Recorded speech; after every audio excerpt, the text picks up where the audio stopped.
Hey guys, welcome back to my channel Maya official. स्वागत है मेरे यूट्यूब चैनल में आप सभी को दोस्तों। और हाँ दोस्तों, आप लोग बताने आया हूँ कि अक्षरा सिंह जी का बहुत ही जल्द यानी कि 27 तारीख को कल बहुत ही अच्छी लोकगीत भोजपुरी लोकगीत सॉन्ग रिलीज़ हो रहा है दोस्तों। तो आप लोग ज़्यादा से ज़्यादा सुनिए और ज़्यादा से शेयर कीजिए अपने दोस्तों के साथ। और ये बहुत ही अच्छा सॉन्ग है दोस्तों, आप लोग देख सकते हो टीजर में उनके चैनल पर आ चुका है अक्षरा सिंह इंटरटेनमेंट पे। तो गाइस प्लीज़ आप लोग ज़्यादा से ज़्यादा देखो और सपोर्ट करो इस सॉन्ग को।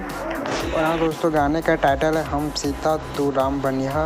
बहुत ही मस्त सॉन्ग है दोस्तों, लोकगीत है, भोजपुरी लोकगीत है।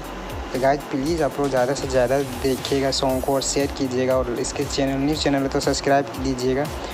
और हाँ दोस्तों, ऐसे ही अपना प्यार बनाए रखिए अक्षरा सिंह पे। और हाँ दोस्तों, मिलते हैं आप लोग से नेक्स्ट वीडियो में। तब तक के लिए बाय। अपना इस चैनल पर अपना प्यार बनाए रखिएगा और ज़्यादा से ज़्यादा सपोर्ट कीजिएगा इस चैनल को दोस्तों। और आने वाले हर एक प्रोजेक्ट अक्षरा सिंह का मैं आप लोग के साथ शेयर करूँगा। तब तक के लिए बाय दोस्तों।